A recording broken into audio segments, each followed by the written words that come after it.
এই স্বার্থের দুনিয়ায় নিঃস্বার্থ বলে কিছুই নেই। চারিদিকে শুধু স্বার্থের জন্য হানাহানি, ঝগড়া, বিবাদ, মারামারি, গন্ডগোল লেগেই আছে। এই স্বার্থের জন্য বাবা মা, ভাই বোন কতজনের সাথে সম্পর্কের যে বিচ্ছেদ ঘটে যায় কে জানে। আসলে আমরা দুনিয়াতে কতকাল বেঁচে থাকতে এসেছি সেটাই আমাদের মাথায় থাকে না। আমরা শুধু আমার আমার করতে করতে ব্যস্ত হয়ে যাই। পুরো দুনিয়াটা পেলেও যেন আমাদের মন ভরে না। এই স্বার্থপরের দুনিয়ায় আমি যে একজন নিঃস্বার্থ মানুষ এমনটা কিন্তু নয়। আমারও স্বার্থ আছে জীবনের প্রত্যেকটা ক্ষেত্রে। আমিও ভালো খেতে চাই, পড়তে চাই, সুখে থাকতে চাই, শান্তিতে থাকতে চাই। কিন্তু আমার চাওয়া পাওয়াগুলো খুবই সাধারণ। আমি কখনোই উচ্চবিলাসী ছিলাম না। আমার যতটুকু আছে তার মধ্যে আমি সব সময় শান্তিতে থাকতে চেয়েছি। কখনো নিজের স্বার্থের জন্য কারোর সঙ্গে সম্পর্ক নষ্ট করি না, বরং সম্পর্ক টিকিয়ে রাখতে নিজের স্বার্থগুলো সবসময় বিলিয়ে দেওয়ার চেষ্টা করেছি। তারপরেও কিছু মানুষদের কখনো আপন করতে পারিনি, যাকে বলে মন ভরাতে পারিনি।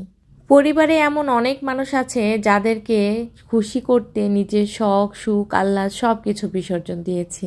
তারপরেও না, দিন শেষে কাউকে খুশি করতে পারিনি।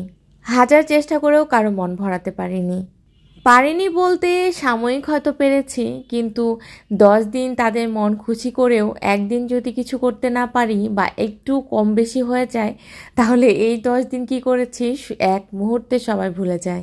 কারো আর মনেই থাকে না যে এই 10 দিন আমি কি করেছি, কিন্তু তাদের খুব ভালো করে মনে পড়ে যায় শেষের একদিন আমি কতটুকু করতে পারিনি তাদের জন্য।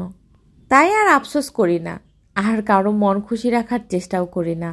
কিন্তু তার মানে এই না যে আমি স্বার্থপর হয়ে গেছি, তাদেরকে ভালোবাসি না বা তাদের কেয়ার করি না। তবে কিছু কিছু অত্যাচার, মানসিক যন্ত্রণা, মানুষের প্রতি মানুষের ভালোবাসা একদম উঠে যায়, এটা চরম সত্যি কথা। তবে আমি স্বার্থপর হয়ে যাইনি, স্বার্থের জন্য ভালোবাসা উঠেও যায়নি। চরম অবহেলায় কিছু কিছু মানুষের প্রতি থেকে ভালোবাসা উঠে যায়। আর এইগুলোকে ইগনোর করতে পারলেই জীবনে সুখী হওয়া যায়, জীবনে শান্তিতে বাঁচা যায়। এই যে এখন নিজের মতো বাঁচি, একটু খামখেয়ালি হয়েছি, নিজের ইচ্ছে মতো চলি, ইচ্ছে মতো খাই, ইচ্ছে মতো পড়ি, ইচ্ছে মতো বাঁচার চেষ্টা করি। এখন আর দোষ ধরার মতো কেউ নেই, কারণ কাউকে পাত্তাই দেই না। আর পাত্তা দিয়ে কি লাভ? বেশি পাত্তা দিতে গেলেই নিজে থেকে নিজে কষ্ট পাই। তাই আস্তে আস্তে সবাইকে ইগনোর করা শুরু করেছি। আজকে খাসির মাংস রান্না করছি। খাসির মাংস আমাদের বাড়িতে খুব একটা তেমন কেউ পছন্দ করে না, তাই কেনাও হয় খুব কম। আর এদিকে যা পরিমাণ গরম পড়েছে তাতে বাঁচাই মুশকিল হয়ে গেছে। আবরিজের জন্য ওর পাপা এই সুন্দর সুন্দর ড্রেসগুলো এনেছে, কিছু প্যান্ট আর কিছু গেঞ্জি। গরমে পরার জন্য এগুলোই আমার কাছে পারফেক্ট মনে হয়েছে।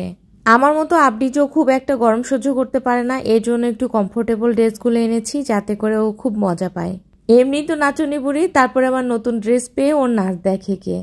আমার বাচ্চাটা ঠিক আমার কপি, খুব অল্পে সন্তুষ্ট হয়ে যায়। আর আমার কাছে মনে হয় অল্পে সন্তুষ্ট মানুষগুলোই জীবনে খুব বেশি সুখে থাকে। আলহামদুলিল্লাহ, খুব অল্পেই শান্তিতে আছি, সুখে আছি।